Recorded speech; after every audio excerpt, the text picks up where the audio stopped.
But it still makes you wonder if you've done the right thing by people, if you could have done more, or if there's anything else that you wanted to say. And look, however I feel is not important. The point of today is that if there is someone like that in your life, you know, somebody that you haven't reconciled with, or somebody that you would have liked to have spent more time with, just make sure you reach out today.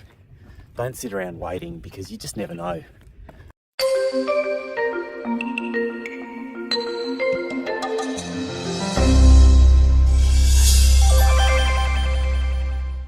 Just looking at that full moon up there. I think if Ed is out there somewhere. G'day, how are ya? Morning walk. And it's a funny one today because we're back somewhere we've been before. This is a place called Mataranka, which is famous for its thermal springs. Water here bubbles out of the ground at about 30 degrees, having spent years under pressure underground, flowing hundreds of kilometres. And it's quite beautiful to see. What's interesting is that we were here almost 12 months ago in the middle of like the COVID pandemic. I mean, it's still the COVID pandemic, but it's incredible what a difference a year makes. I'll tell you all about that, and we'll have a chat and a bit of a walk. I've got some sad news too. I'll share that with you, because it's always good to share. Let's go. This is the Rainbow Spring. This is basically where it all comes from. Look at that colour, that beautiful blue. There's 30 million litres a day bubbles up out of the ground, and then flows down into the pool down there. I'm not going to even go swimming this morning. There's going to be a lot of people. Maybe not at 7 in the morning, but certainly by 8 o'clock or something, it's going to get pretty gnarly down here.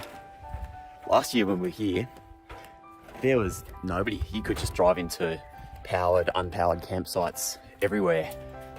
No stress, no need to book. It was perfect way to travel. And then last night, after a big 5-hour drive from outside Darwin, we got here in the dark and the place was jammed full of people. I'll put in some footage here comparing like last year with this year. We saw a whipcracker, a guy called Nathan Whippy Griggs, who's fantastic. And last year, you know, it was really quiet. This year, it was like a bloody spectacle. Absolutely pumping with people. What a difference a year makes, hey? It's 7 AM. There's already probably like 15 people in the pool. And it's cold. We've just spent the last, I don't know, 3-4 months, longer, 6 months, 8 months, chasing summer. We were down in the southwest of Western Australia when it was 30 degrees and summertime and beautiful. And then we've basically been heading north for the last few months as that warm weather has retreated. We've been following it along, it's been fantastic. Got up this morning and God, it's like, must be 12 degrees, 10 degrees. It's chilly. What a difference a year makes. Unfortunately, yesterday when I pulled in, got a phone call from my dad. His brother, my uncle Ed, passed away yesterday. Sort of been crook with cancer for 14 months or so. He was a very solitary guy. Not lonely, but solitary. He basically got conscripted and sent off to Vietnam, to the war. And, you know, somebody that's an introvert getting sent to a war, that was definitely not his thing. And I don't know, it just kind of drove him away from people. But we loved him. And I haven't seen my Uncle Ed in, I don't know, 10 or 15 years. I've only seen him a handful of times. But still, it's like you lose part of yourself, you know, when something like that happens. I was really sad. I stood and looked up at this beautiful yellow moon coming up over the Australian outback and just remembered the good stuff. Remember those good times, and was just grateful for the things that he gave me and the time and the energy that he gave me. He taught me how to play chess by beating me a lot. Sometimes that's the best way to learn. My Uncle Ed. And he gave me my first Guinness. I drank my first Guinness with Ed. It's been a weird few days, actually. Yesterday, there's been like the Delta variant of COVID. Basically like a very, very contagious strain that's been getting around. It's just sent Sydney into lockdown. Pretty much there was a flight attendant that's been flying up and down the east coast of Australia that's got it. The mine workers that have had it, and we just kind of decided we were supposed to be going to Darwin. We kind of decided that that was probably a really bad idea to be heading into a populated area. What we should do instead is jump in the car and head back out into the bush, head towards the Queensland border, because if there are any border closures, we get stuck.